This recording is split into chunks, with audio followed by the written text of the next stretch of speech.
Alright, before I start this vid, I just want to give a heads up that I have been sick and some other things that have happened to me that may affect my voice. So sorry if I sound a little bit like a sad or sick boy. Alright, moving on.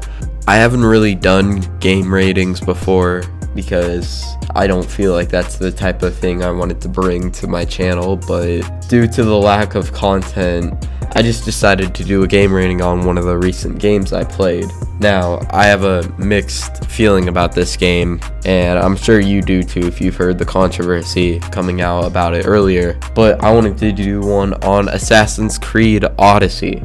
Now, Assassin's Creed Odyssey is the 11th title in the main series, and also happens to be the 5th game I've played out of the series.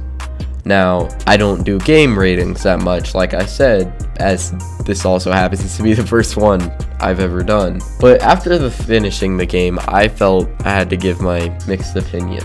I do have a sort of high expectation when it comes to these sort of games because this series takes a place as one of my more trusted series. And it hasn't disappointed me yet with its large ego inflation, unlike Fallout. At the start of the game, I'm not going to give out any major spoilers just yet, but if you don't want spoilers of really any caliber, I suggest you click off this video if you not have played, watched, or really anything else of the game already. At the introduction to the game, you play as King Leonidas of Sparta and fight some Persians. In this battle, you get a taste for what high-level combat feels like once you reach a high enough level, since you play somewhere along the higher level 40s. Some of the abilities, though, were kind of beefed up beyond what they were actually going to be, because when I was playing as high-level character, I beefed up these abilities by 3 levels, max level, and they didn't do as much damage as what Leonidas's attacks would do. Moving on from that, there was an Assassin's Creed tie-in, some tuning up your game settings, what your character is, game difficulty, exploration style, you get the idea. You start out on an island named Kefalonia. Alright, a little bit off track, but hold up for 1 second. Look on the screen and look how it's spelled. You see, Kefalonia is an actual place. I looked it up and it's spelled like Kefalonia or Kefalonia. I looked into it even further and there were similar problems with Corinthia, but then I learned that there were no C's back then. So I just quit the research because it would take way too much effort to just find out the ancient Greek language before the Romans arrived. Back to the game. You begin on this island and are introduced to one of the characters, Phoebe, who teaches you how the dialogue system works. Then after talking for a bit, some mercs come up and teach you how the casual combat system works. A little while after that, you learn about the power of your bird Icaros, a very helpful companion if you're playing an exploration mode, like I was, who, let's say you get close to a quest objective, it would give a pop-up to go to Icaros, and he'd mark down where the quest objective was. It might seem unnecessary at first, but then there was also guided mode, which I feel that if I was playing on guided mode, you wouldn't really need to use this component of the game as much. So Icaros can basically be like an instant go-to if you want to find that quest objective, you know. Soon after that, you learn how the quest system works, vital knowledge for later, and then a very intriguing mercenary system appears. The mercenary system gives you a tier system for champions like you that are stronger than the average fighter in the game, each with their own special skills and traits. This plays a bigger part later on in the game. Stay tuned for that. After an hour or more of solid gameplay on Training Island, this gives me enough information to rate the dispatchment system. The game gives you 3 ways total to take down enemies in your way. You can use hand-to-hand combat, you can use ranged attacks with your bow, or you could just use traditional stealth attacks. For the first segment of my game, I used hand-to-hand combat a lot.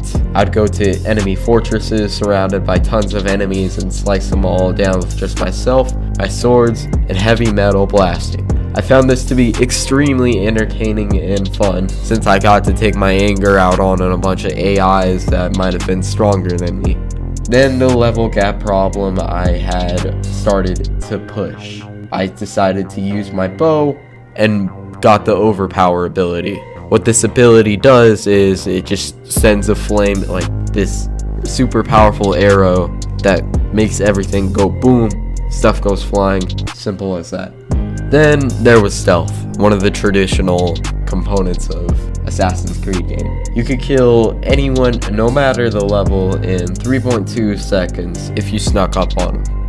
The only trouble with this OP way to kill people was that they were usually heavily guarded with bodyguards, and the bodyguards would just kill you just like that. Now, in this game, instead of killing the person, it just takes away a portion of the character's health, and enters you into combat. They call in help, and it just makes stealth useless. It's kind of like a bonus if you don't want to hit the person for a longer amount of time, but it's just useless, and it'll be a tiny bonus if you want to take down this semi-important soldier. My rating for the dispatchment system would definitely get a 7. I was really rooting for a 6, but then I remember how fun the melee system was. Then I was met with a bunch of level gaps, and it sort of became unfun afterwards. Alright.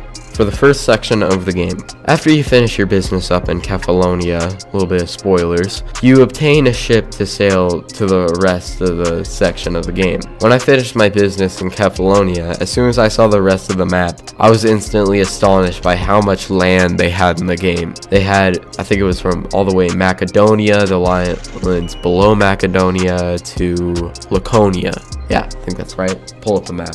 As soon as I saw the rest of the map, I was just amazed by how much land they had. I thought they just wanted to waste time and add filler, but boy was I wrong. The whole map had a purpose, but even though I like other places better than others, they were still undeniably drawn out areas. I mean, who knew back then when they made statues with testicles the size of my teacher's desk that they would be remade nowadays as a pretty good art sketch. During my stay in this new land, I learned about both sides of a presently raging war. You had Sparta, and then you had Athens. You can exploit either side to start battles with each other, and by participating in these battles, you earn XP, weapons, and armor. These weren't any low quality rewards either. These would probably be better than the current gear you had no matter the level size. Or you could keep your gear and go upgrade it. Either way, it just works. Not only that, but this is where I discovered my first fortress, a highly guarded province allied base. I highly recommend you hit one of these up if you want to go practice in combat. As soon as I finish my story business there and move forward into the story. The rest of the game mainly consisted of story and level grinding. Speaking of that, the grind.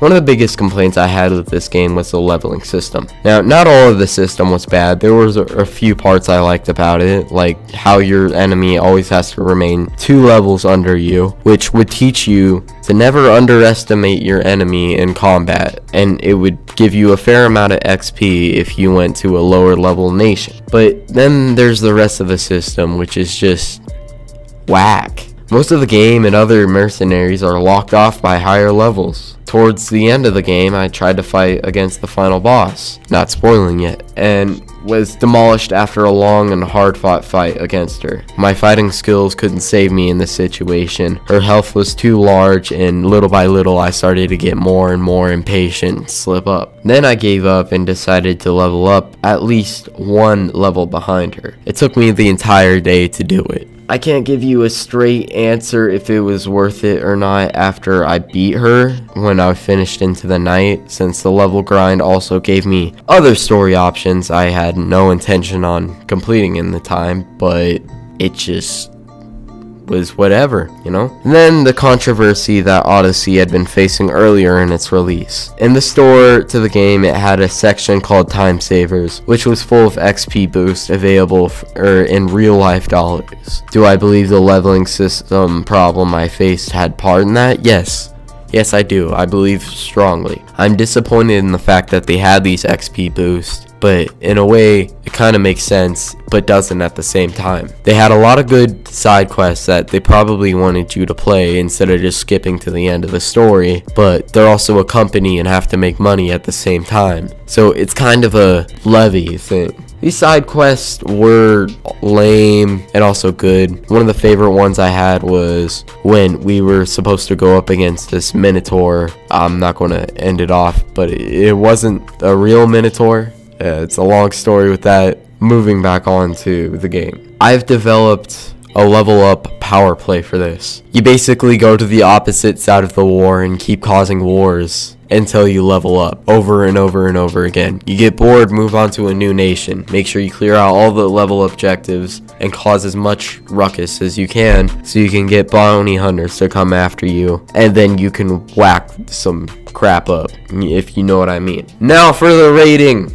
I would give this system a 5. It's absolute trash how much I have to grind. Absolute trash. Alright, now for the story. The rest of the video contains major spoilers, so you've been warned. So at the beginning of the game, you start out as one of two characters, Alexios or Cassandra. You have one plot line, however the characters would be swapped in placement throughout the story in that plot line.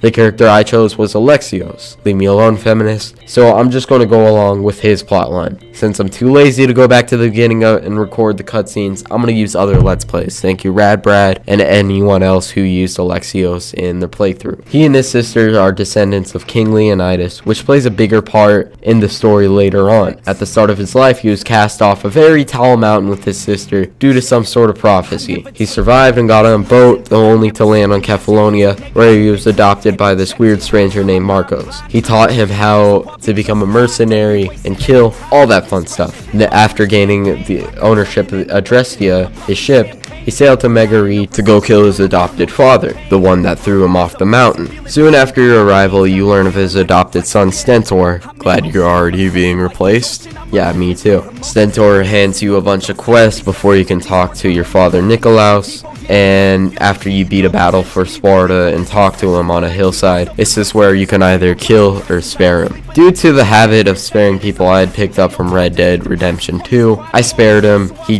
took off his helmet and just ran off to go find his true calling. Whatever with that, I picked up his helmet and returned to the man who assigned me the contract in order to get paid. The man let out an outburst telling me to kill my actual mother in this game. Alexios said no and ran after the man for it. After a bit of hunting him down, I killed him and learned of the cult of Cosmos. This is a series of branches that set high value targets for your player later in the story. You visit their lair and learn that yes, your sister is alive and well and basically the overlord of the whole place. She finds out that one of the members of the cult was killed and pretty much does an ID check for everyone. She went over me and spared me due to the question she had about our blood relation. Skip a bunch of events later for the overlook. You hunt down your mother, who tells you that Nikolaos is your adopted father. Your mother points you in the right direction for your real daddy's location. After hunting him down, he gives you a quest for locking down the area of Atlantis. Then my overview comes in.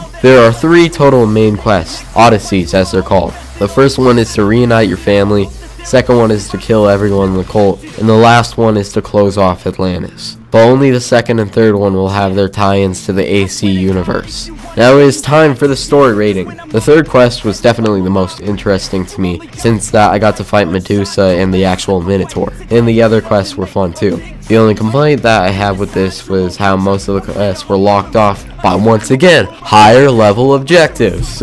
So I would have to give this story an 8. I got a fun out of it, and I would give it a 9 if it weren't for the level gaps. Now for my conclusion. I enjoyed playing Assassin's Creed Odyssey, and hate how I have to be harsh with how I rate this due to my expectations for the series. Now for my final judgment. It's a 7. The reason for this is because of the level gap and stealth nerf issues I faced with the game. The story and combat was good, and I would recommend to you if you have a ton of time to spare on this game, because this game will take a lot of time to finish. It took me 4 hours to finish Kephallonia. It took me like 8 hours to find my actual mother. I thought that was the end of the game at that. And it took me like I think it was 3 days total to beat the rest of the game.